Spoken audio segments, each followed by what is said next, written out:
ang pangalan ko ay Maria. Mahilig akong makinig sa musika. May isang kanta kaming pinakikinggan ng kaibigan ko, sa isang earphone na pinaghahatian naming dalawa. Isang araw, 3 putok ng baril ang umalingaw-ngaw. Nakatayo kami roon 300 katao, walang umiyak, dahil kapag umiyak ka, kukunin ka rin nila. Hawak-hawak ko sa loob ng aking bulsa ang earphone. Ang earphone na huli naming pinaksaluhan ng kaibigan kong iyon. Nang makarating ako dito sa Maynila, saka ko lang nalaman kung anong kanta iyon. Isang kanta pala na hindi pinapatay ang sinuman. Ngayon, sisimulan ko na ang kwento. Kung paanong ang isang piraso ng earphone na iyon ay nakdala sa akin dito. Kung pakikinggan ninyo hanggang dulo, malalaman ninyo ang lahat. Suportahan ninyo ang nga taong isinugal ang buhay para sa kalayaan. Paki-subscribe at i-like ang aming channel para sa mas marami pang kwentong tulad nito. Nagigising ako tuwing alas 5 ng umaga, bago pa man tumuno ang sirena. Alam ng katawan ko. Nakatata na sa sistema ko ang tunog ng sirena na araw-araw, sa parehong oras, ay umaaling-ongnaw. Hindi ito tulad ng isang alarm clock. Ito ay isang matinis na tunog ng bakal mula sa speaker na nakakabit sa simeneangang pabrika.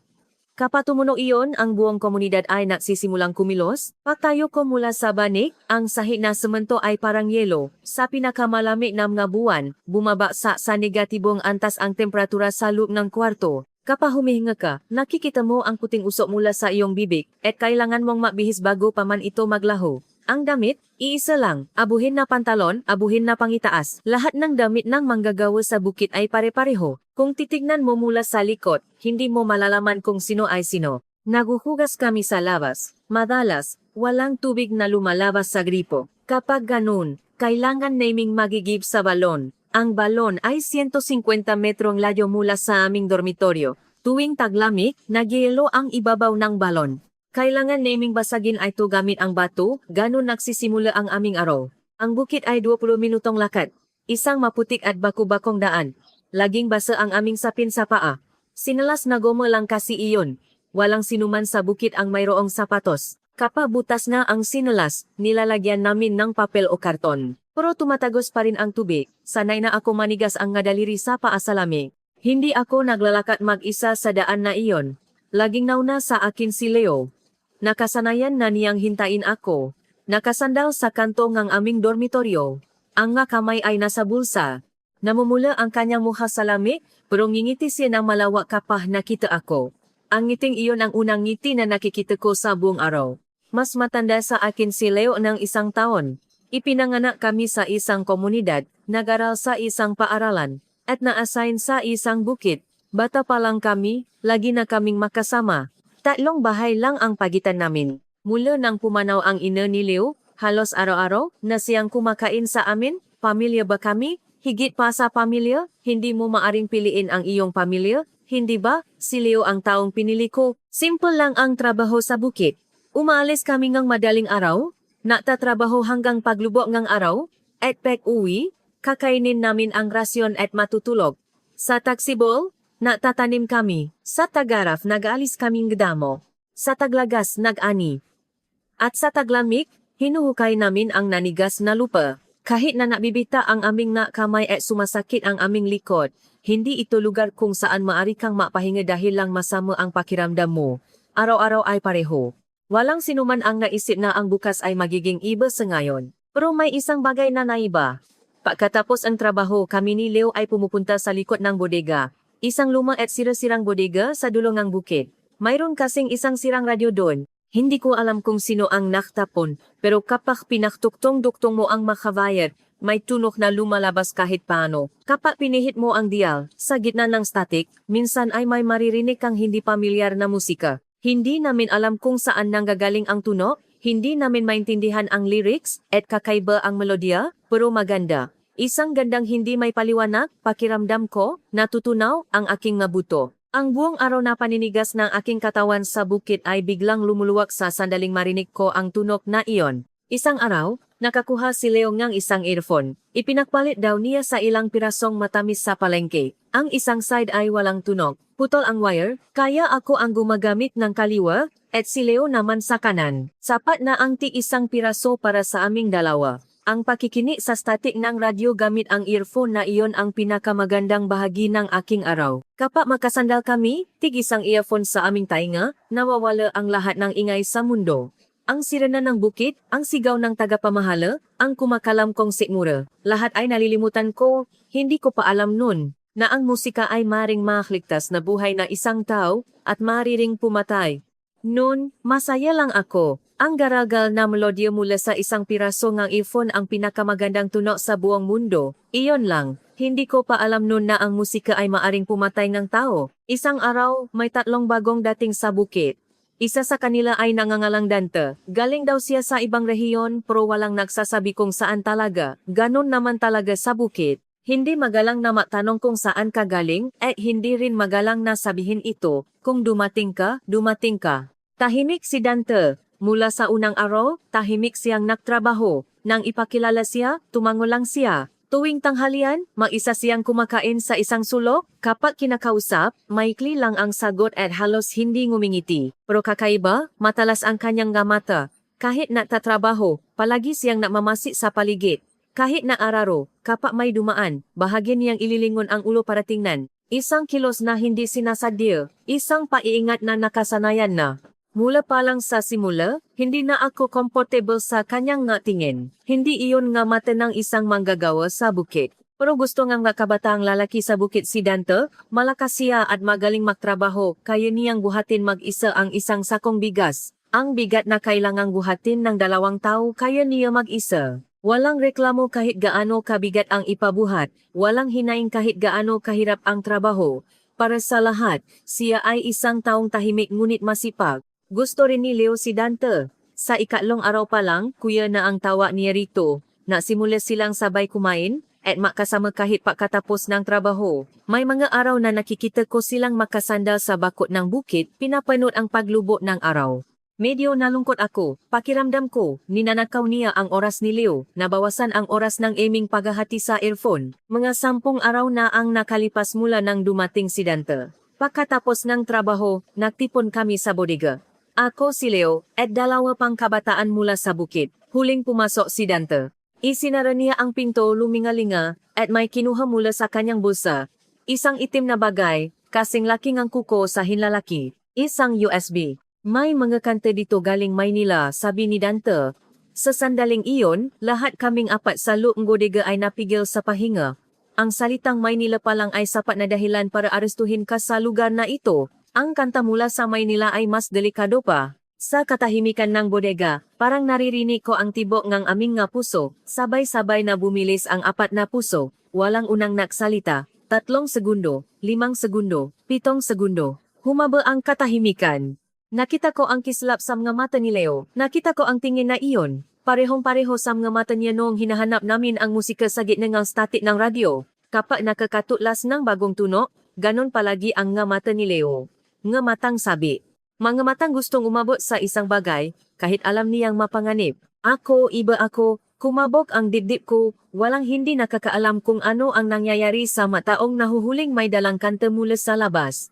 Kung mapunta ka sa kampong ng pauwawasto, maswerte ka pa, kung minalas ka, bigla ka na lang mawawala, hindi na babalik. Walang abiso sa pamilya, basta na lang mawawala. Gusto niyong pakinggan? Inabot ni Dante ang USB kay Leo, nakaipit sa pagitan ng kanyang daliri, para bang naabot lang ng kendi, ayaw kong gaan na iyon, hindi ito isang magaan na bagay. Kinuha ni Leo mula sa kanyang bulsa ang earphone. Hindi ito bagong earphone. Ito ang earphone na ginagamit namin. Ang earphone na isang site lang ang gumagana, ang earphone na ipinagpalit niya sa ilang pirasong matamis. Nang amang ikokonekta ni Leo ang earphone sa USB, hinawakan ko ang braso niya. Huwag, bulong ko. Nangingini ang boses ko. Tumingin sa akin si Leo. Okay lang, isang beses lang, bulong din niya pabalik. Pero sa bulong na iyon, may halong ngiti. Isang ngiting hindi nakakaramdam ng takot. Ang isang beses na iyon ang naging simula. Sa unang pagkakataon kumislap ang mata ni Leo, natakot ako sa kislap na iyon. Mula ng gabing iyon, nabago ang lahat. Gabi-gabi, pumupunta si Leo sa bodega. Pagkalubok ng araw, pagkatapos kumain ng rasyon, tatayo siya agad at lalakad patungo sa bodega. Ikinokonekta niya ang USB ni Dante at isinasaksa ang isang earphone sa kanyang tainga. Ang oras na dati ay para sa pakikinig sa static nga radyo, ngayon ay naging oras na para sa makanta mula sa Maynila. Sumusunod ako, dahil kung hindi, maisa lang siyang pupunta. Mas mapanganib kung maisa. Kung dalawa kami, kahit paano, kapag may narinig na ingay o may papalapit, isa sa amin ang makakapagbantay. Iyon ang dahilan ko. Ang totoo, gusto ko lang ding makinig. Maganda kasi ang makanta, kahit ayaw kong aminin maganda. Naalala ko pa hanggang ngayon ang unang kanta mula sa labas na narinig ko. Hindi malinaw ang lyrics. Sira nga kasi ang isang earphone. Sa kaliwa lang may tunog, at paminsan-minsan pa ay napuputo. Maluwa ang connection. Kailangan mong i-adjust ang wire para lumabas ang tunog. Pero iba ang melodya. Ibang-iba sa mga kantang alam namin. Ang mga kanta dito ay laging pare-pareho. Kanta para sa administrasyon, kanta para sa komunidad, kanta para sa revolusyon. Ang lyrics ay itinakta, pati na rin ang emosyon. Kahit malungkot ka, hindi mo pwedeng kantahin iyon. Kahit masaya ka, hindi pwedeng para sa sarili mong kaligayahan. Lahat ng damdamin ay dapat para sa komunidad. Walang kantang para sa tao. Ang makanta mula sa Maynila ay iba. Kanta ito tungkol sa pananabik sa isang tao. Kantang nagsasabing mahal kita ng direkta. Walang itinatago. Miss na kita, mahal kita, nasasaktan ako dahil sa'yo. Kantang nagsasabi lang, nakakagulat iyon. May amoy ngang tao ang nakanta. Hindi amoy pawis o amoy sabon. Amoy ngang damdamin ng isang tao para sa isa pang tao. Nahumaling si Leo sa makantang iyon. Isang kanta, inulit niya ng 10 beses. May isang kanta sa USB na inulit niya ng mahigit 15 beses. Nagsimula siyang magsaulong ng lyrics sa ika-4 na araw. Nagsimula siyang maghum. Habang nagtatrabaho, hawa ang pala. Habang naguhukay niyang lupa, sinusundan ng bibig niya ang melodya. Sa tuwing gagawin niya iyon, sinusundot ko ang tagiliran ni Leo. Tumahimik ka, paano kung may makarinig? Hinaan ko ang boses ko, baka may tao sa paligid. Ngumingiti lang si Leo. Sino ba dito ang nakakakilala sa kantang to? Tama siya. Walang sinuman sa bukid ang nakakakilala sa makanta mula sa Maynila, kaya kahit magum siya, walang makakaalam kung anong kanta iyon.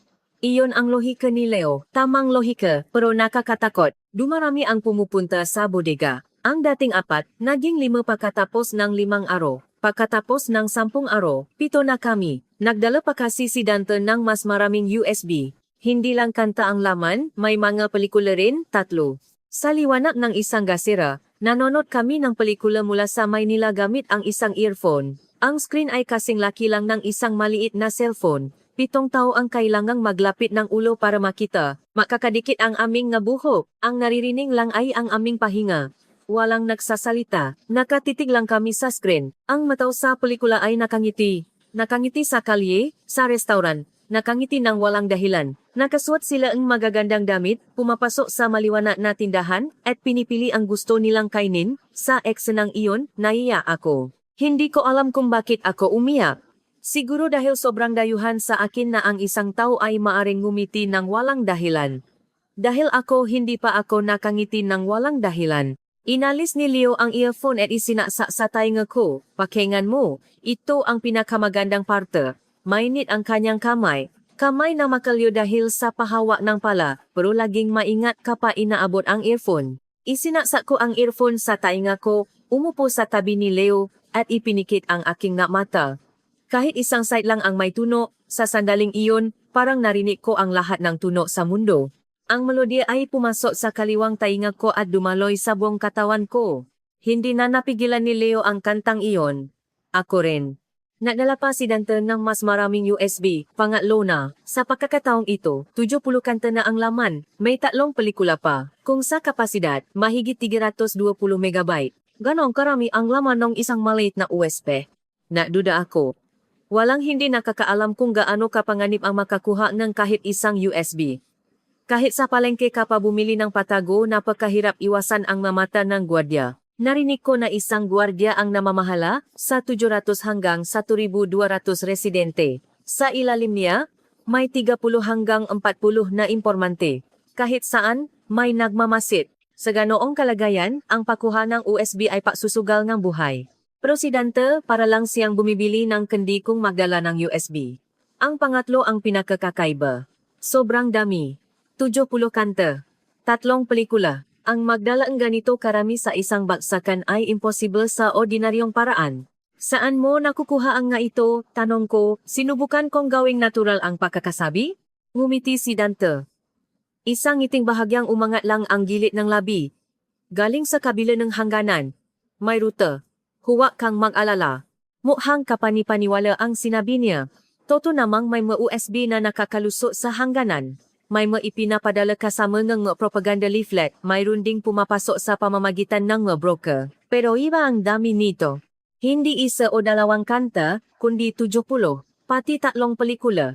Para mailusot ang ganito karami ng sabay-sabay at ligtas, hindi ito rute ng isang ordinaryong tao. Mula ng araw na iyon, mas pinamasdan ko si Dante. Isa-isang lumabas ang mga bagay na hindi ko napapansin dati. Ang kanyang nga kamay. Kung ilang buwan ka nang nagtatrabaho sa bukit, dapat magaspang na, bita-bita, at makalyo ang iyong nga kamay. Ganon ang sa akin, kay Leo, at sa lahat ng tao dito. Kapag humahawa ka ng lupa, pala, at araro, imposibleng hindi maging magaspang ang iyong kamay. Pero ang nga kamay ni Dante ay malinis, walang bita, walang kalyo, kamay ng taong hindi pa nakakahawa ng pala. Hindi ito kamay ng isang manggagawa.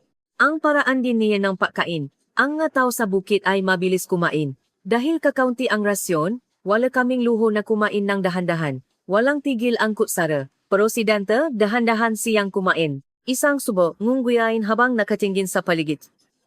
Bilis na isang taong hindi gutom. Bilis na isang taong hindi sanay sa rasyon. At ang relo. Nang itaas ni Dante ang manggas, nakita ko ang relo sa kanyang pulso. Gintong bezel itim na strap. Gumagalaw ang second hand. Hindi ito isang bagay na maaring suotin ng isang manggagawa. Para makabili nga noong relo sa palengke, kailangan mo ngang katumbas ng 10 sakong bigas. Mas mahal pa sa isang taong rasyon ng isang manggagawa. Nakita ko na ang relong iyon. Ang isang mataas na opisyal na gwardiya na bumisita sa komunidad ay may suot na ganoong relo. May sismis na ito ay isang espesyal na gamit na ibinibigay lang sa mga opisyal na gwardiya. Hindi kumpirmado. Pero parehong relo, parehong gintong bezel, parehong itim na mukha, parehong galaw ng second hand. Nalami ang bukong katawan, nagsimulang mangini ang aking magakamay. Pili kong ibinaling ang aking ulo na parang walang napansin, pero sa isip ko, lahat ay naunay-unay na. Malinis na kamay, pagkain hindi nagugutom, walang katapusang USB. Matalas na mata. Relong gwardiya. Isa-isa, maring nakataon lang, pero kapag pinasama-sama, hindi ito nakataon. Para ito mapiraso ng puzzle na nabubuo, at ang nabong larawan ay sobrang nakakatakot. Lumabas ako ng bodega at naglakad mag-isa, nanginginig ang aking magabinti, hinahampas ng malamig na hangin ang aking mukha, pero hindi ko maramdaman ang lamig. Parang binabaliktad ang sikmura ko. Kailangan kong sabihin kay Leo, pero kung sasabihin ko paano, maniniwala ba si Leo? Gusto ni Leo si Dante, kuya ang tawa niya rito, pinakakatiwalaan niya ito. Hindi ako nakatulog ng gabing iyon. Nakahiga lang ako, pinaglalaruan ang earphone. Ang earphone na isang side lang ang may tunog ay biglang bumigat. Paano kung ang USB na ikinonekta namin sa earphone na ito ay isang pahin? Paano kung ang earphone na ito ay maging ebidensya? Sa sandaling makita ko ang relong iyon, parang huminto ang aking paghinga. Kinabukasan ng umaga, hinila ko si Leo. Sa daan papuntang bukit, mas maga kaming umalis sa iba. Maaga ring lumabas si Leo, naghihintay sa akin sa kanto gaya ng dati. Nang walang ibang tao, nasalita ako. Pinakamababa ang boses ko. Leo, hindi ba't medyo kakaiba si Kuya Dante? Huminto si Leo. Huminto siya sa paglakad at tiningnan ako. Bakit naman? Sobrang dali niyang nakakakuha ng USB. Pangatlo na 70 kanta. Paano makakakuha ng yan ang isang ordinaryong tao? At nakita mo ba ang nga kamay niya? Hindi yon kamay ngang taga-bukit, walang kalyo. At kumakain siya ng dahan-dahan, parang hindi gutom. At yung relo niya, nakita mo ba? Relo yon ng gwardiya? Sunod-sunod kong sinabi lahat. Inilabas ko lahat ng pinaisipan ko buong gabi. Hingal na hingal ako. Matagal akong tiningnan ni Leo. Komplikado ang kanyang ekspresyon. Parang nagulat, parang naiinis. At pagkatapos, ngumiti siya. Maria, masyado ka namang naalala. Mabuting tao si Kuya Dante. Yung relo, baka nabili lang niya sa palengke. Marami namang galing China ngayon, di ba? Yung kamay niya, baka naman dati siyang nasa opisina nagtatrabaho. Huwag kang masyadong magduda. Gusto ko pa sanang magsalita. Gusto kong ipakita sa kanya ang bawat piraso ng puzzle. Pero sarado na ang mukha ni Leo. Mukha ng ayaw ng makinig. Kung magpapatuloy pa ako, mag-away lang kami. Kaya tumahimik na lang ako. Ilang araw ang lumipas na walang nangyari. Tumutunog ang sirena sa madaling araw. Nagigising kami. Pumupunta sa bukit para magtrabaho at pag-uwi. Kumakain ng rasyon at natutulog. Ang isang araw ay binubuo ang 14 na oras ng pagtatrabaho at 6 na oras ng tulog. Ang natitirang 4 na oras ay para sa pagkain, pagligo, pagpila, at paglalakbay. Iyon ang aming araw. Gabi-gabi pa rin pumupunta si Leo sa bodega. Sumusunod ako. Si Dante, ganun pa rin hindi ngumingiti, hindi nagagalit. Tahimik na natatrabaho at inilalabas ang USB sa gabi. Lahat ay pareho. At iyon ang mas nakakatakot. Kapag sobrang pare-pareho, mas kahina-hinala, hindi ba? Hindi ko masabi kung talagang walang nangyayari, o nakukunwari lang silang walang nangyayari. Hindi ko alam kung ako lang ba ang nababalisa, o talagang may panganib. Isang hapon, habang nagtatrabaho sa bukit, may narinig akong ugong ng makina mula sa kalsada. Lumingon ako. May isang sasakyang dumadaan. Isang itim na van, sobrang dilim ng mabintana. Hindi mo makita ang loop. Walang dahilan para may dumaang itim na van sa aming lugar. Bukit lang ang narito. Hindi rin ito daanan ng masasakyan mula sa labas. Dumaan ang van sa harap ng bukit sobrang bagal. Hindi ito huminto. Dumaan lang, pero kakaiba ang bilis. Mas mabagal pa sa paglalakad ng tao. Para bang may namamasid mula sa loop. Para bang may kamera sa likod ng bintana. At may mamatang sinusuri ang buong bukit. Mula sa likod ng bakod, pinanot ko ang sasakyan. Humawa ako sa kahoy na bakod. At sa sobrang higpit, bumaon ang tinik sa aking palat. Dumugo, hindi ko naramdaman ang sakit. Mas matindi ang takot kaysa sakit. Nawala ang fan sa dulo ng kalsada. Humupa ang alikabok. Matagal akong nakatayo ron. Hindi sumusunod ang aking mabinti. Pakiramdam ko, umakyat ang puso ko sa lalamunan. Wala akong kasiguraduhan. Walang ebidensya na sasakyan iyon ng gwardiya. Isang itim na van lang, maaring napadaan lang. Pero walang dahilan para dumaan ng mabagal ang isang itim na van sa lugar na ito. Walang anumang dahilan. Ipinasok ko ang kamay ko sa bulsa. Naramdaman ko ang earphone. Ang earphone na isang side lang ang may tunog. Hinikpitan ko ang hawak hanggang sa mamuti ang buto ng aking daliri.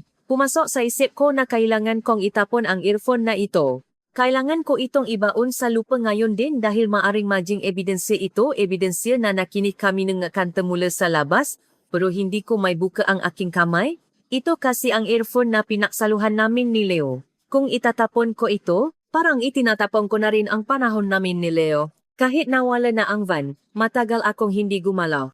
Ilang araw ang lumipas, madaling araw. Hindi ko alam ang eksaktong oras. Wala kaming relo, siguro maalas 3. Kapag may mabituin sa langit at kalahati na lang ang buwan, karaniwan ay nasa pagitan ng alas 3 at alas 4 iyon. Tumayo ako para pumunta sa palikuran. Nagyayelo sa labas, matigas ang lupa. Sa bawat tapak ko, naririnig ko ang tunog ng muong hamok, walang hangin. Isang madaling araw na walang ingay, lahat ay tahimik. Kaya narinig ko, may boses. Isang napakababang boses, mula sa likod ng dormitoryo. Parang bulong, pero sa katahimikan ng madaling araw kahit bulong ay naririnig. Huminto ako, pinihil ko ang aking pahinga, bumilis ang tibok na puso ko, hindi ako humalaw, ayokong humawa ng ingay. Sa likod ng dormitoryo, may siwang sa dingding na kahoy. Luma na ang tabla kaya may puwang. Sapat para may paso ang dalawang daliri. Sumilip ako. Si Dante, may hawak siyang maliit na radyo sa tainga. Ang aso na ilaw mula sa screen nito ay tumatama sa kanyang mukha. Hindi iyon ang karaniwan niyang mukhang walang ekspresyon. Isang mukhang tensyonado. Mukhangnya isang taong nagulat. 7 na ang kumpirmado, boses ni Dante, mababa at malinaw.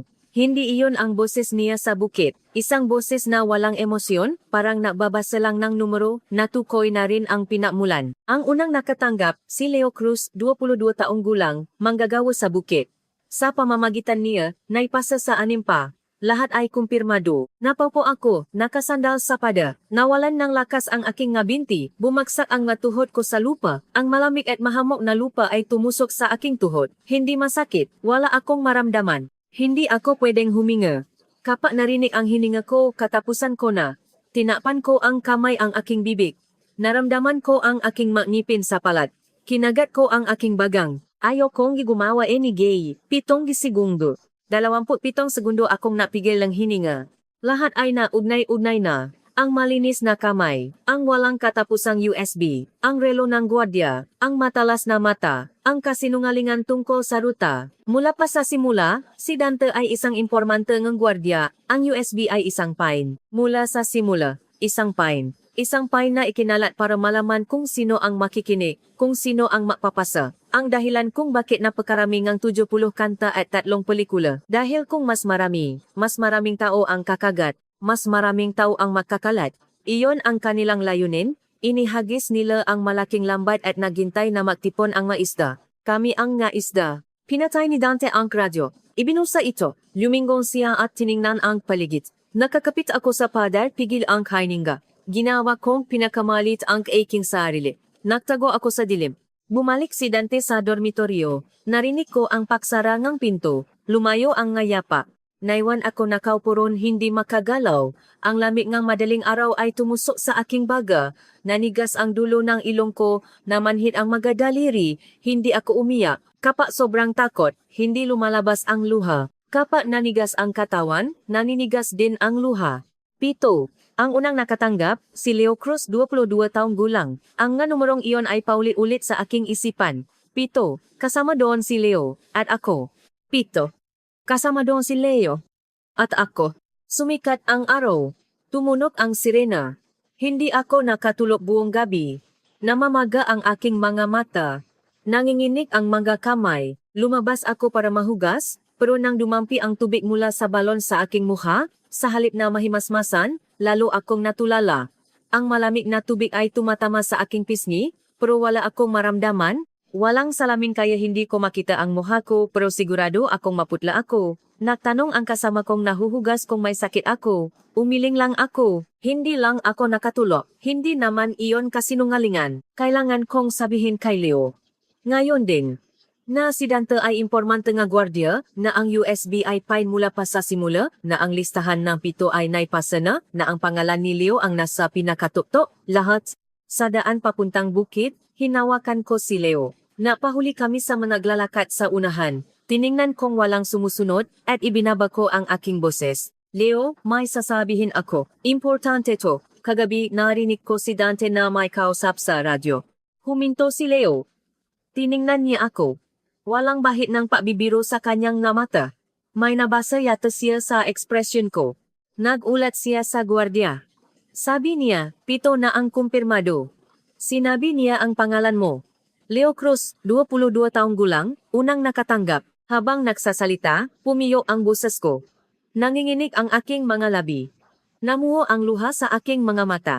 Ayaw kong umiyak, pero mahirap pigilan. Nagbago ang ekspresyon ni Leo, nawala ang lahat ng ngiti, pero hindi ito muha ng pagkagulat. Muha ito ng isang taong may inaasahan ng mangyari. Baka alam na rin ni Leo. Baka alam niya, pero nakukunwaring hindi. Anong gagawin natin? Sabi ni Leo.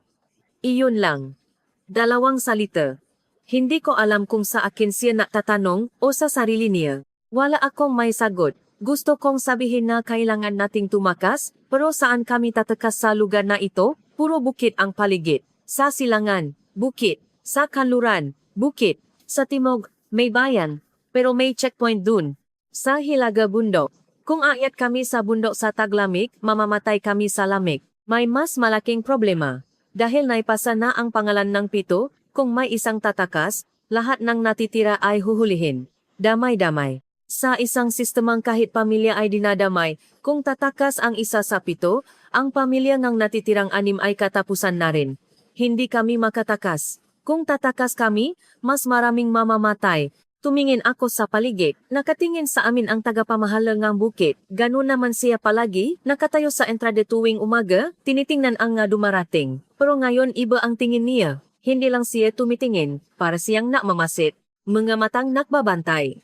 Baka hindi, baka kapag nagsimula kang magduda, lahat na ay kahinahinala. Ang ordinaryong tingin ng tagapamahala ay nagiging pakbabantay, ang bati ng kasama ay nagiging paksisiyasat. Hinawakan ako ni Leo. Mahigpit ang hawak niya sa braso ko.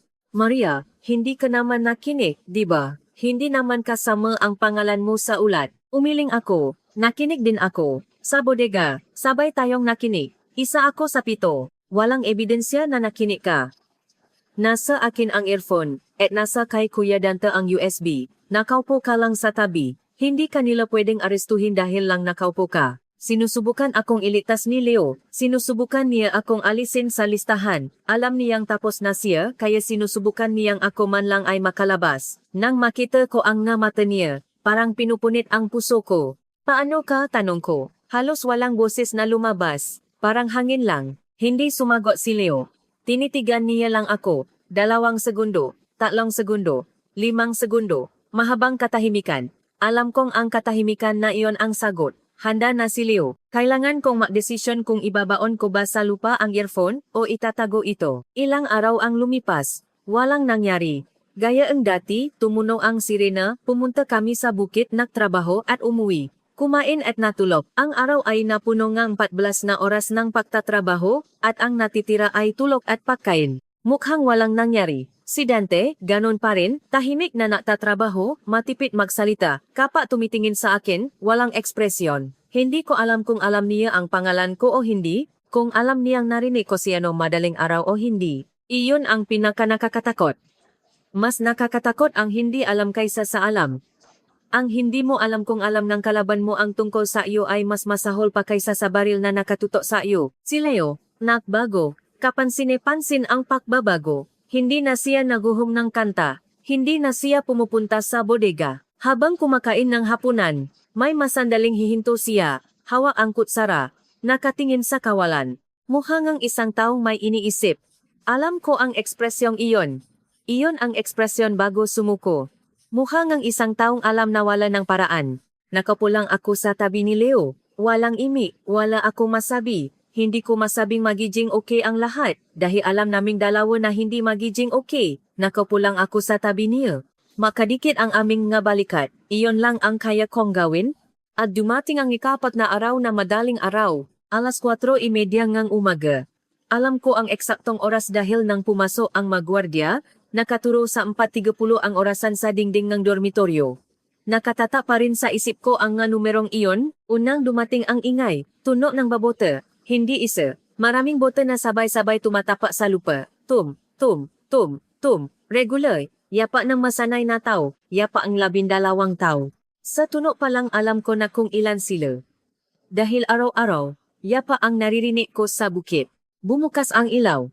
Hindi ilaw, kundi flashlight. Maraming flashlight na sabay-sabay na tumutok sa loob ng dormitoryo. Sobrang silaw. Hindi ko may dilat ang aking nga mata. Bumukas ang pinto ng dormitoryo. Hindi bumukas, sinipa. Narinig ko ang pahampas ang kahoy na pinto sa pader. Pumasok ang nga taong nakaitim. 4 sila. Lahat ay nakasuot ni kaparehong itim na jacket, parehong bota. Leo Cruz. Leo Cruz, lumabas ka. Tinawa ang pangalan niya. Pangalan ni Leo. Ang pangalan na iyon ang pumunit sa katahimikan ng madaling araw. Lahat ng tao sa dormitoryo ay natigilan. Walang gumalaw. Pati pahinga ay huminto. Sa ilalim ng kumot, nanigas ang aking katawan. Sa tabi ko, narinig kong bumangon si Leo. Ang tunog ng pag-alis ng kumot, ang pagdampi ng kanyang nga paa sa sahig. Hindi siya lumaban. Walang sinabi, tahimik siyang tumayo. Sumilip ako mula sa siwang ng kumot. Mata ko lang ang nakalabas. Kinalatkat si Leo palabas. Hawak ng 2 gwardiya ang makabilang braso niya. Nakatali ang kanyang mga kamay sa likod. Isang magaspang na lubid. Namuti ang pulso ni Leo. Sobrang higpit ng pagkakatali. Bumaon ang lubid sa kanyang balat. Sa labas, may naghihintay na sasakyan. Ang ilaw ng headlight ay pumunit sa dilim ng madaling araw. 2 sasakyan ng gwardiya, nakabukas ang makina, ang usok mula sa tambutso ay parang puting ulap. Habang kinakalatkat si Leo, lumingon siya. Sa direksyon ko, sa loob ng dormitoryo.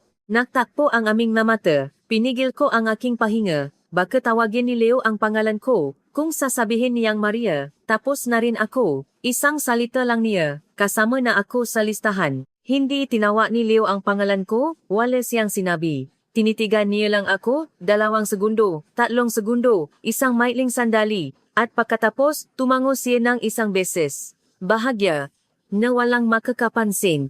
Nakatingin sa harap ang gwardiya, at ang ibang tao ay nakatago sa ilalim ng kumot. Ako lang ang nakakita ng pagtango na iyon. Alam ko kung ano ang ibig sabihin nun. Okay lang, mabuhay ka. Iyon ang ibig sabihin. Kahit hindi niya sinabi, alam ko. Ang 20 taon nang makasama ay nakakapag-usap sa pamamagitan lang ng tingin. Sumara ang pinto ng sasakyan. Ang tunog ng bakal na pinto na bumaksa ay umalingaw-ngaw. Lumakas ang ugong ng makina, at umandar ang sasakyan. Lumayo ang ilaw ng headlight, paliit ng paliit, hanggang sa mawala, bumalik ang dilim. Mula sa ilalim ng kumot, kinuha ko ang earphone. Ang earphone na isang side lang ang may tunog. Hinawakan ko ito. Idinikit sa dibdib ko. Namuti ang aking nga daliri. Tumango si Leo sa akin ng isang beses. Iyon na ang huli. 2 araw ang lumipas mula ng kunin si Leo. Walang balita. Kung saan siya dinala, kung buhay pa ba siya, wala kaming alam. Wala ring mapagtatanungan. Ang pagtatanong tungkol sa isang taong kinuhang gwardiya ay isang kasalanan na rin. Kung magpapakita ka ng interes, iisipin nilang kasangkot ka. Kaya walang nagtatanong. Ang bukit ay umikot na parang walang nangyari. Ang sirena ay tumunog sa parehong oras, ang rasyon ay ibinigay gaya ang dati. Isang tao ang nawala, pero walang bakas sa mundo. Ang pala ni Leo ay hawa na ngang iba, ang pwesto niya sa pagkain ay inupuan na ngang iba. Sa loob ng 2 araw, nabura ang kanyang bakas. 2 araw lang pala ang kailangan para mawala ang isang tao. Ako lang ang nakbago, hindi ko malunok ang pagkain, kahit itaas ko ang kutsara, hindi ko madala sa bibig, hindi ako makatulog. Kapag ipinipikit ko ang aking mata, ang eksena ng pakuha kay Leo ay paulit-ulit na napaplay. Ang tunog ng bota, ang lubid, ang headlight, ang ngamatang iyon na tumatango, paulit-ulit, hindi humihinto. Kapag idinilat ko ang mamata nawawala, pero kapag ipinikit ko ulit, nagsisimula na naman. Si Dante nasa bukit pa rin nagtatrabaho na parang walang nangyari. Hawa ang pala nahuhukay ng lupa. Tahimik walang imik. Sa tuwing nakikita ko siya parang binabaliktad ang sikmura ko. Dahil sa kanya, hinuli si Leo. Siya ang nakalat ng pain, siya ang nagulat ng pangalan, siya ang gumawa ng listahan. Pero hindi ako pwedeng magpahalata. Kung magpapahalata ako, ibig sabihin may alam ako. Sa sandaling malaman niyang narinig ko ang usapan sa radyo, mapapasama na rin ako sa listahan. Kaya nagtiis ako araw-araw akong nagtiis. Nagtatrabaho sa tabi ni Dante. Sa ikalong araw gabi, hindi ko na kaya. Pinuntahan ko si Dante. Sa likod ng bodega, 3 beses kong sinigurong walang tao. At nasalita ako. Alam ko lahat. Gwardiya ka diba? Huminto si Dante.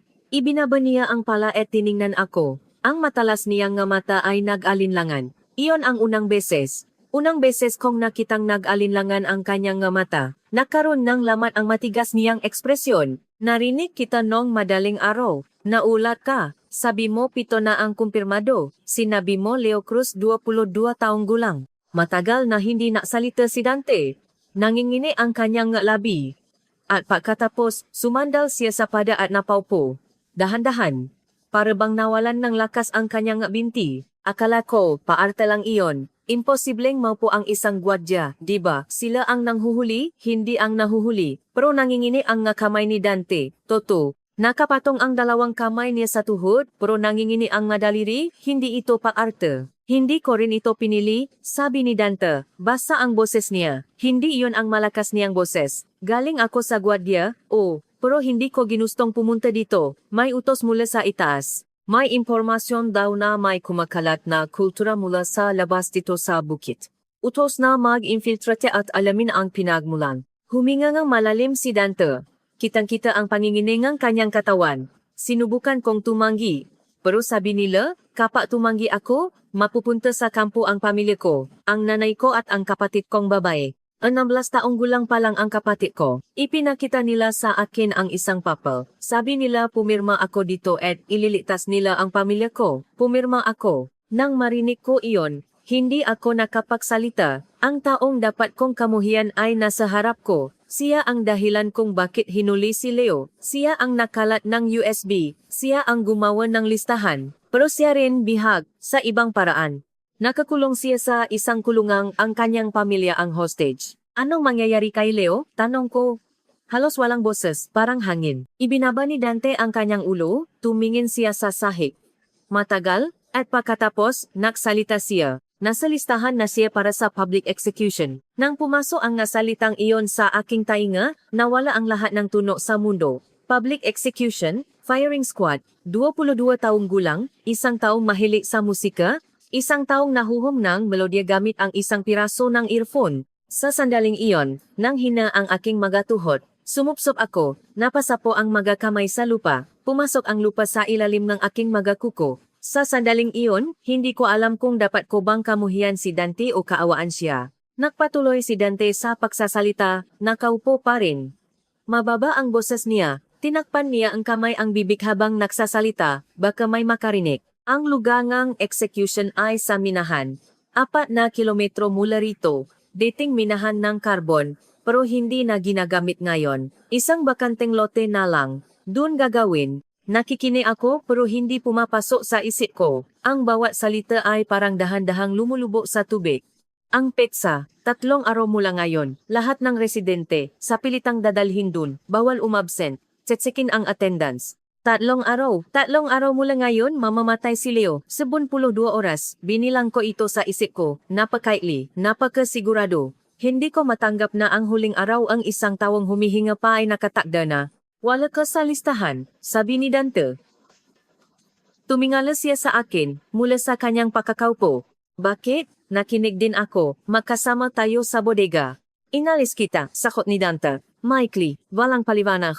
Bakit mo ako inalis? Hindi sumagot si Dante. Matagal siyang tahimik. Nakasandal sa pada, tumingala siya sa langit, may mga bituin. Sa langit ng bukit, dahil walang ilaw, napakalinaw ng mga bituin. Sa ilalim ng liwanag ng mabituin, basa ang mga mata ni Dante. Hindi ko alam kung umiyak siya.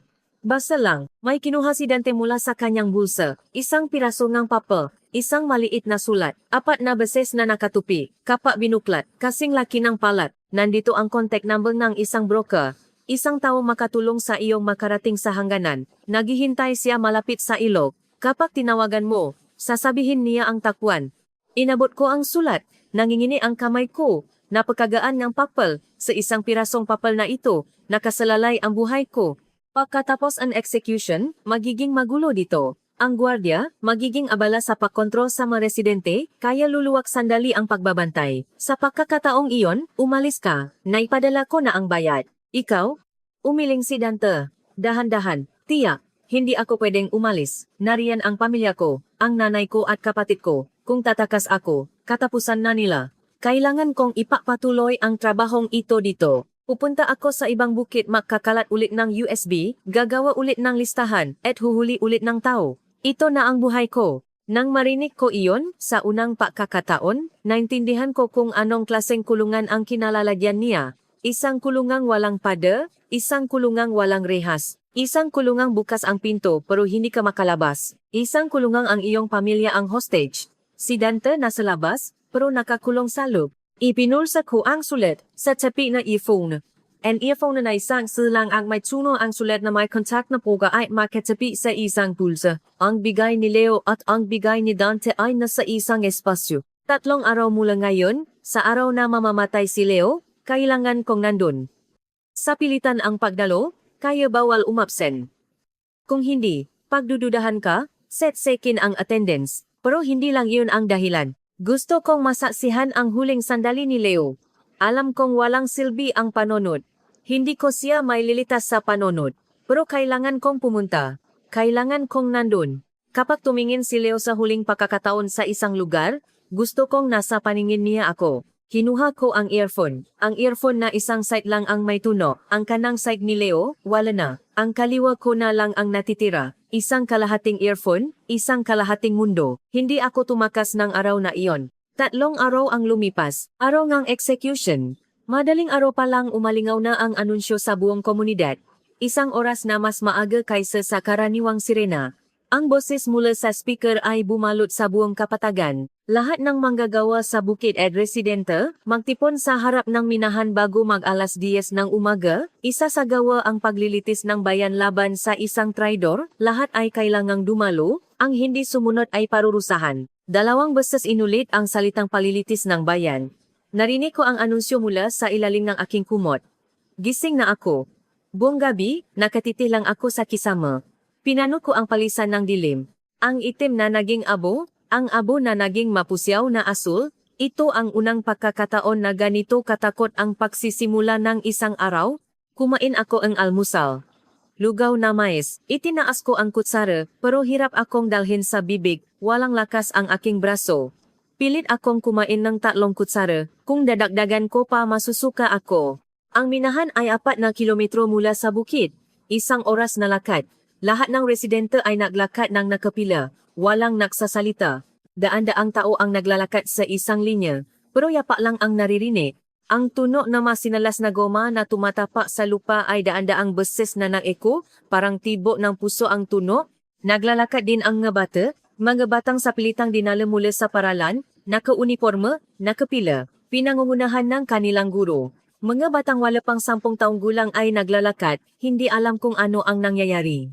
Pagdating sa minahan, mayroon ng ngalubit na nakalatat sa bakanteng lote, hinati-hati ang lugar. Isang espasyong may lapat na 50 metro. Ang sahig ay bato at graba, walang kahit isang damo. Ang alikabok ng karbon ay itim na nakakalat sa sahig. Kapag umihip ang hangin, lumilipat ang alikabok na iyon. Pumila ang nga residente. Mula sa harap hanggang sa likod, inayos ng ngagwadya ang pila. Sa harap, idikit ang pagitan. Nakatayo ako sa pangatlong linya mula sa harap. Hindi ko pinili. Tinulak lang ako doon. Mahigit 300 kami. Kung bibilangin pa ang nasa likod, mas marami pa. Hindi ko alam ang eksaktong bilang, pero nang lumingon ako, hindi ko makita ang dulo ng gataw. Nahintay kami. Nga 30 minuto ang lumipas, may dumating na sasakyan. Isang truck ng militar, kulay olive green. Bumukas ang likod at may bumabang tao. Si Leo. Hawak ng 2 gwardiya ang makabilang braso. Kinalatkat siya pababa. May pasa ang kanyang mukha, namamaga ang ilalim ng kanyang kaliwang mata. Puto ang labi, at tuyo na ang dugo. Ang suot niya ay hindi ko kilala. Isang abuhin na damit ng bilanggo, may numero sa kanyang likod pero sobrang layo para mabasa. Dinala si Leo sa gitna ng lote. Pinaluhot. Graba ang sahig pero pinaluhot siya. Siguradong bumaon ang nga bato sa kanyang tuhod. Masakit iyon. Pero hindi nakunot ng si Leo. Walang ekspresyon. Lumabas ang isang opisyal ng gwardiya, may hawak na megaphone, binuklat ang isang papel. Hinampas ng hangin ang papel, hinawakan niya ito ng 2 kamay at nagsimulang magbasa. Ang traidor na si Leo Cruz ay napatunayang nanut ng 70 kanta at 3 pelikula ng mga kawe, at ipinakalat ito sa 7 pangkatao, na lumalabag sa batas laban sa kontrarevolusyonaryong kultura. Dahil dito, sa ngalan ng mamamayan, ipapataw sa kanya ang pinakamabigat na parusa. Ang mga salitang iyon ay tumama sa padangang minahan at umalingaw-ngaw. 2 beses umulit ang parehong salita. 300 tao ang nakikinig. Walang lumingon. Nakatayo rin ang mga bata. Mga 10 taong gulang na bata ay nakikinig sa mga salitang iyon. Hindi inangat ni Leo ang kanyang ulo. Kahit isang beses. Nakatingin lang siya sa sahig. Siguro sa alikabok ng karbon sa ibabaw ng graba. Mula sa pangatlong linya, pinano ko ang pagalah ng buhok ni Leo sa hangin. Hindi ako pwedeng umiyak doon. Kapag umiyak ka, kukunin ka. Tinupi ngang opisyal ang papel. Dahan-dahan itong tinupi at ibinulsa. Ibinigay ang megaphone sa katabi. At lumingon sa likod. Itinaas niya ang kamay. Isang senyas. Mula sa likod, 3 sundalo ang lumapit, may dala silang baril, rifle, mahaba at itim. Hindi ko alam ang eksaktong pangalan ng baril, basta isang bagay na pumapatay ng tao. Pumila sila ng tuwid, eksakto ang pagitan ng nga sanay. Ang layo nila kay Leo ay 5 metro. Parang huminto ang oras, 300 tao ang napipigil ng hininga, pati hangin parang huminto. Ang tunog lang ng alikabok ng karbon na gumugulong sa graba ang maririnig. Iyon lang ang tanging tunog sa mundo. Hindi ko ipinikit ang aking mamata. Dapat kong ipikit pero hindi ko magawa. Nakikita ko ang buhok ni Leo. Bahagyang gumagalaw sa hangin. Nakikita ko ang kanyang balikat. Ang balikat sa ilalim ng abuhin na damit ng bilanggo. Nakikita ko ang kanyang makamay na nakatali. Ang lubid na nakapulupo sa kanyang pulso. Hindi nanginginig ang kamay na iyon. Hindi nanginginig si Leo. Hindi ko alam kung bakit. Ang buong katawan ay nanginginig. Pero si Leo ay tahimik. Tumango ang opisyal. Itinaas ng 3 sundalo ang kanilang baril. Isinandal sa balikat itinutok. Ang 3 dulo ng baril ay nakatutok kay Leo. Pumuto ang unang baril. Isang tunog na pumunit sa aking tainga. Hindi tunog kundi isang impact. Naramdaman ko ang pagkapunit ng hangin. Unang na-react ang aking katawan. Nanlit ang aking mabalikat. Napapikit ako at agad na dumilat. Ang pangalawa, may pagitan kang 2 segundo. Ang 2 segundo ay parang 1 taon. Ang putok kang baril ay tumama sa pader kang minahan at umaling-awngaw. Paulit-ulit, pangatlo. Bumaksak si Leo paharap. Sa ibabaw ng graba, may tunog. Ang tunog ng isang taong bumabagsak sa bato. Sa araw na iyon ko lang nalaman kung anong tunog iyon. Malagapa, mabigat, at maikli. Isang beses lang. Pagkatapos bumaksak, wala ng ingay. Dinala ngang hangin ang amoy ngang pulbura. Tumusok sa ilong ko. Nakakasuka, parang babaliktad ang sikmura ko. Pinigilan kong masuka. Kailangan kong pigilan. Kung masusuka ako dito, mapapansin ako. Kapag napansin pagdududahan, kapag pinadudahan, kukunin ka. Nang hina ang aking mabinti, parang bibigay ang aking matuhod. Hindi ako makatayo. Sa sandaling iyon, hinawakan ng katabi ko ang aking braso. Isang estranghero, isang matandang babae, mga 50 taong gulang. Walang imik niyang hinawakan ang braso ko. Mahigpit, kung hindi dahil sa lakas ng kanyang kamay, bumaksak na ako doon. Hindi tumingin sa akin ang ali, nakatingin siya sa harap. Tumingin din ako sa harap. Dalawang tao, makatabi, nakatingin sa harap, walang naksasalita. Makahawa lang raso. Kinuha ulit ng opisyal ang megafone. Ito ang katapusan ng isang traidor. Sinumang malason ng kultura ng kaawe, ito ang kahahantungan. Huwag ninyong kalimutan ito. Ang masalitang iyon ay tumama sa padang ng minahan at umalingaw-ngaw. 2 beses kong narinig, 3 beses. Kahit nawala na ang etyo, patuloy itong umugong sa loop ng aking tainga, hanggang ngayon, umugong pa rin. Hawa-hawa ko sa loop ng bulsa ang earphone. Ang earphone na isang side lang ang may tunog. Hawak ko ito ng sobrang higpit na namuti ang aking madaliri. Bumaon ang wire sa aking palat. Sa earphone na ito nakinig kami nganta. Sa iisang bodega, nakasandal sa iisang pader, sabay naming pinakingan ang isang melodya. Iyon lang naman, nakinig lang kami ng kanta. Matagal bago ko nalaman na 30 pala iyon. Nung oras na iyon, hindi ko nabilang. Wala akong kakayahang mabilang. Nang maglaon, sa isip ko paulit-ulit ang tunog. 1, 2, 3, sa kulang nalaman, 30. Pagkatapos ng putukan, walang gumalaw. 300 tao, nakatayo pa rin, parang bato. Umihip ang hangin, pero walang gumalaw. Hindi ko alam kung humihinga pa ba sila. Mga taong buhay na parang patay. Si Leo, nakadapa sa graba, hindi gumagalaw. Ang alikabok ng karbon ay dinala ng hangin at bumaksak sa damit niya. Ang itim na alikabok ay naipon sa abuhin niyang damit. Pinapanood ko ang eksenang iyon. Wala akong magawa kundi panorin. Nasa pangatlong linya kasi ako. Kung ipipikit ko ang aking mamata, pagdududahan ako. Dahil lahat ng tao, dilat ang mata. Lumapit ang opisyal ng gwardiya. Inilagay ang megaphone sa bibig at naksalita. Matigas ang boses niya. Walang emosyon. Sinumang may kaugnayan sa traidor na ito o kasabwat sa kanyang ginawa, lumabas ngayon din. Ang kusang loob na susuko ay bibigyan ng konsiderasyon. Parang sasabog ang puso ko, parang may kumakatok sa mga tadyang ko mula sa loob. 1, 2, 3.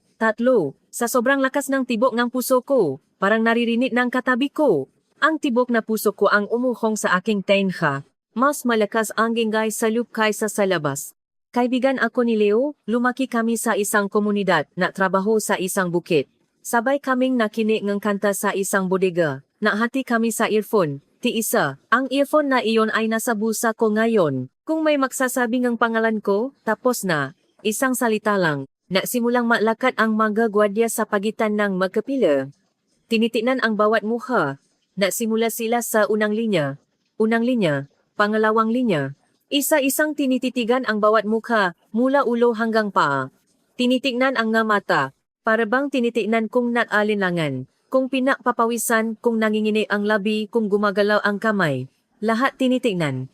Pangatlong linya. Linya ko, nagsimula ang gwardiya mula sa kaliwang dulo, palapit ng palapit, 5 tao ang layo, 4, 3. Nakatiti ako sa harap. Sa pader ng minahan. Isang pader na abuhin. Kailangan ko lang tingnan ang pader na iyon. Huwag maisip ng kahit ano. 2 tao, 1 tao. Narinig ko ang pahinga. Ang pahingang gwardiya. Narinig ko ang pahinga niya mula sa ilong. Ganun kalapit. Tumayo ang gwardiya sa harap ko. Natama ang aming nga mata. Isang lalaking nakaitim na jacket. Manasa 35 taong gulang. Singki ay matalas ang nga mata. Mahigpi ang pagkakatiklop ng bibig. Hindi ako umiwas ng tingin. Kung iwas ka, pagdududahan ka. Tumingin ako ng diretso, mga mata ng isang taong walang alam, mga mata ng isang taong ngayon lang napunta rito, mga mata ng isang taong walang kinalaman sa pinatay. Kailangan kong gawin iyon. 7 segundo. Ang kitinigil niya sa harap ko ay 7 segundo. Nagbibilang ako. Sa isip ko, kapag nagbibilang ka, napipigilan mo ang pag-akyat na emosyon. 1, 2, 3, 4, 5, 6, 7. Pinigil ko ang hininga ko. Kung hihinga ako, baka manginig. 7 segundo akong nakpigil ng hininga. Lumakpas ang gwardiya, pumunta sa susunod na tao, nabuga akong hininga, sobrang dahan-dahan, na walang tuno, mula sa ilong, paunti-unti. Naramdaman ko ang paglabas ng hangin mula sa aking baga. Sa malayo, nakatayo si Dante, hindi sa pilang nga residente, kundi sa pilang nga gwardiya. Hindi damit ng manggagawa ang suot niya, kundi itim na jacket. Mula pa sa simula, doon talaga siya kabilang, hindi na niya itinatago. Tumingin sa akin si Dante, sandali lang. Sumanyas siya. Manahimik ka lang. Iyon ang ibig sabihin. Nagpatuloy ang inspeksyon, mahigit 1 oras. Isa-isang sinuri. Minsan, may tinatawag para tanungin, kilala mo ba to? Nakatrabaho mo ba? Karamihan sa mga tinawag ay nakabalik sa pila. Nagtiis ako. Pinatay ko ang ekspresyon ko. Namumuo ang luha, pero hindi ko pinata. Sa araw na iyon ko nalaman na kapag idinilat mo ng malaki ang iyong mga mata, natutuyo ang luha. Tinuyong gangin ang aking luha. Nang matapos ang inspeksyon, inutos na ang pag-alis. Naglakad pabalik ang mga residente, pabalik sa daan na dinaanan namin. Walang nagsasalita. Tahimik na noong papunta, pero mas tahimik pa noong pabalik. Hindi tinawa ang pangalan ko. At iyon ang mas nakakatakot. Pagkatapos ng execution, tahimik ang bukid. Tahimik na lugar na ito dati, pero iba ang katahimikan ngayon. Mas hindi na nausap ang matao, hindi sila nakakatinginan. Sa pagkain, tunog lang nung kutsara ang maririnig. Sa trabaho tuno lang ang pala na bumabaon sa lupa, walang kahit isang ngumingiti, hindi dahil bawal ngumiti, kundi dahil walang kayang ngumiti. Nagtrabaho ako, kapag tumuno ang sirena, gigising ako, pupunta sa bukid magtatrabaho hanggang paglubog ng araw, at pag-uwi, kakain ng rasyon at matutulog, o makukunwaring natutulog. Kapag ipinikit ko ang mga mata, nakikita ko si Leo. Ang eksenang bumabagsak siya sa graba ay walang tigil na paulit-ulit. Ang putok ng baril, ang pagbagsak ni Leo, ang paglipat ng alikabok ng karbon, ang amoy ng pulbura. Paulit-ulit buong gabi, kahit makatulog, sa panaginip parehong eksena. Sa ikatlong araw gabi, paglubok ng araw, nang wala ng tao sa bukit, naghihintay si Dante sa likod nito. Tinanggal na niya ang itim na jacket, at suot ulit ang damit ng manggagawa. Abuhin na pantalon, abuhin na pang-itaas. Ang damit na suot niya nung unang dating niya, hindi ang jacket na suot niya sa execution. Nakakatawa. Kahit alam ko na ang pagkatao niya, ano ang magbabago kung magpapalit siya ng damit? Kailangan mong umalis dito bukas, sabi ni Dante. Mababa ang boses niya. Tinititnan ang paligid. May susunod na listahan. Sa ngayon, wala pa ang pangalan mo, pero kapag may naturo sa iyo, tapos ka na. Kapag may nakaligtas sa 7, siguradong hukayin ng gwardiya ang paligid, kung sino ang kaibigan, sino ang kasama. Oras na lang ang hinihintay. Alam ko, kahit hindi damay-damay, ang sinumang malapit kay Leo ay maring kuningan numang oras. Ang paglaki sa isang komunidad, pagitatrabaho sa isang bukid, sabay na pagikain. Sapat na iyon para maging suspect. Binanggit ni Dante ang papel na ibinigay niya ilang araw na ang nakalipas. Nasayo pa ba yung kontak? Tumango ako. Bukas ni gabi, umalis ka. Pagkatapos ni execution, abala ang giguardia sa pagkontrol sa emiga residente. Ang gimigabantay, nasa komunidad, kaya medyo maluwag ang gilikod ni gabukid. Sa pagkakataong iyon, lumabas ka. Sa silangan sa dulong alsada, may isang abandonadong bahay. Doon mo makikita ang broker, naipadala ko na ang bayad. Ika? Matagal akong tiningnan ni Dante, basa ang kanyang nga mata. Hindi ko alam kung umiyak siya o dahil lang sa hangin. Hindi ako pwedeng umalis, nariyan ang pamilya ko. Nang sabihin niya iyon, nanginginig ang labi ni Dante. Napipigil. Gusto rin niyang gumalis. Pero kung aalis siya, mamamatay ang nanay niya at kapatid, kaya hindi siya makalis. May isa pa akong kailangang sabihin, sabi ni Dante. Nung gabi bago kunin si Leo, pinuntahan niya ako. Pinihil ko ang aking pahinga, mga alas 11 gabi. Lihim siyang lumabas ng dormitoryo at hinanap ako. Alam niyang gwardiya ako. Hindi ko alam kung kailan pa niya nalaman. Siguro pagkatapos mong sabihin sa kanya, sinigurado niya, huminto sandali si Dante. Huminga ng malalim. Isang bagay lang ang sinabi ni Leo. Huwag ninyong galawin si Maria. Iyon lang, hindi niya hiniling na iligtas ang sarili niya. Hindi siya nagtanong ng paraan para makatakas, sinabi niya lang na huwag akong galawin. Iyon lang, at umalis na siya. Nanikip ang lalamunan ko, hindi ako makahinga. Parang pinupunit ang puso ko. Noong gabi bago siya hulihin, pinuntahan niya ang taong huhuli sa kanya. Kahit alam niyang mamamatay siya, humarap siya sa kalaban para protektahan ako. Tao rin ako, hindi maalis sa isip ko ang salitang iyon, ibinaba ni Dante ang kanyang ulo. Nang gabing iyon, hating gabi, nag-impake ako, isang backpack, timbang, 3.2 kilo, isang set ng damit, isang boteng tubig, 3 pirasong tuyong tinapay, ang sulat na may kontak ng broker, at ang earphone. Tumalon ako sa bakod ng bukid, iniwasan ko ang kalsada at naglakad sa parang. May liwanag ng buwan. Mahaba ang anino ko, papuntang ilog, 380 kilometro. Hindi ko alam kung gaano katagal lalakarin, hinawakan ko ang earphone sa bulsa. Buhay na iniligtas ni Leo. Hindi ako lumingon, dahil kung lilingon ako, baka huminto ako. 4 na buwan ang lumipas mula nang lisanin ko ang bukit bago ko natapakan ang Maynila.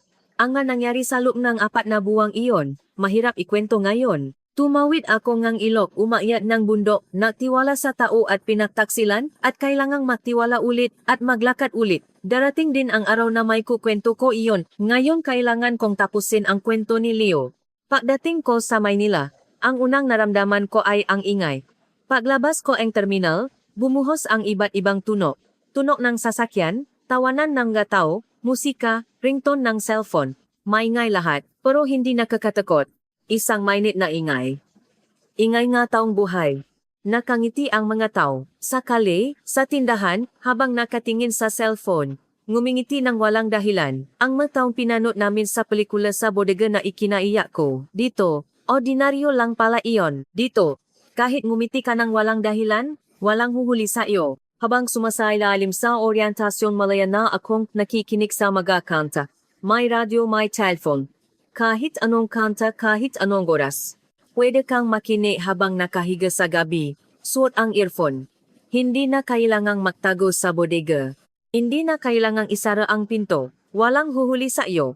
Noong una, hindi ako makapaniwala. Sa tuwing magpapatukto ako, lilingon ako sa paligid. Kung may nakatingin, nakasanayan na. Ang nakasanayang pagbabantay sa bodega ay hindi pa rin nawala kahit nasa Maynila na ako.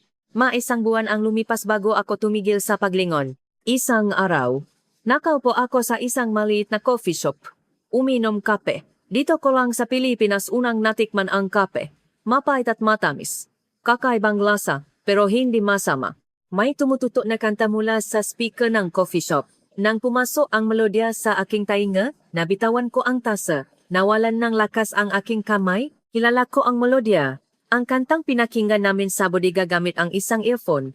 Ang kantang inulit ni Leo ng mahigit 15 beses. Ang melodyang hinuhum niya habang nagtatrabaho, ang kantang hindi niya tinitigilan kahit sundutin ko ang tagiliran niya. Sa gitna ng coffee shop, umiyak ako. Siguro maingay. Sinubukan kong pigilan, pero hindi ko kaya. Sabay-sabay na bumuhos ang luha. Nabarahan ang ilong ko, humihingal ako. Tumingin ang mataw. Wala akong pakialam. Dito, kahit umiyak ka, hindi ka kukunin. Ang ngaluhang pinigilan ko sa minahan, sa coffee shop lahat bumuhos. Nalaman ko kung anong kanta iyon. Isang kantang kilala ng lahat dito sa Pilipinas. Tumutugtog sa kalye, sa mga tindahan, kinakanta sa karaoke, hinuhum sa loob ng sasakyan. Isang ordinaryong kanta. Isang kantang hindi pumapatay ng sinuman. Si Leo dahil sa pahum ng kantang iyon, sa edad na 22, bumagsak sa ibabaw ng graba. Dahil sa isang kantang hindi pumapatay ng sinuman dito, dahil sa isang kantang kinakanta kahit ng nga bata dito. Hanggang ngayon, dala ko pa rin ang earphone na ito. Ang earphone na isang side lang ang may tunog. Ang earphone na sabi niya ay ipinagpalit niya sa ilang pirasong matamis. Ang earphone na si Leo sa kanan at ako sa kaliwa. Ang earphone na sabay naming pinakinggan habang nakasandal sa pader ng bodega. Sa unang pagkakataon, isinuot ko ang makabilang side, sa kaliwa lang may tunog, sira pa rin ang kanan, putol ang wire, walang tunog, ang side ni Leo, wala ng tunog, pero okay lang. Sa tunog pa lang mula sa kaliwa, buo kong naririnig ang kanta. 3 minuto at 42 segundo. Sa lubi enige panahong giyong nakapikitsi ako. Parang gikatabi ko si Leo. Tulad noong gabing iyon, nagahati sa earphone, nakasandal sa pader ng bodega, makadikit ang balikat, sabay na nakikinig. Leo, nakarating ako dito, buhay ako, tumango ako sa iyo, di ba? Hindi ko tinawag ang pangalan mo, iniligtas kita. Ang kantang ito, hanggang ngayon, tumututok pa rin, dito, at walang namamatay. Suportahan ninyo ang nataong isinugal ang buhay para sa kalayaan. Huwag kalimutang ma-subscribe, ma-like, at mag-iwan ng komento, para sa mas marami pang kwentong dapat marinig.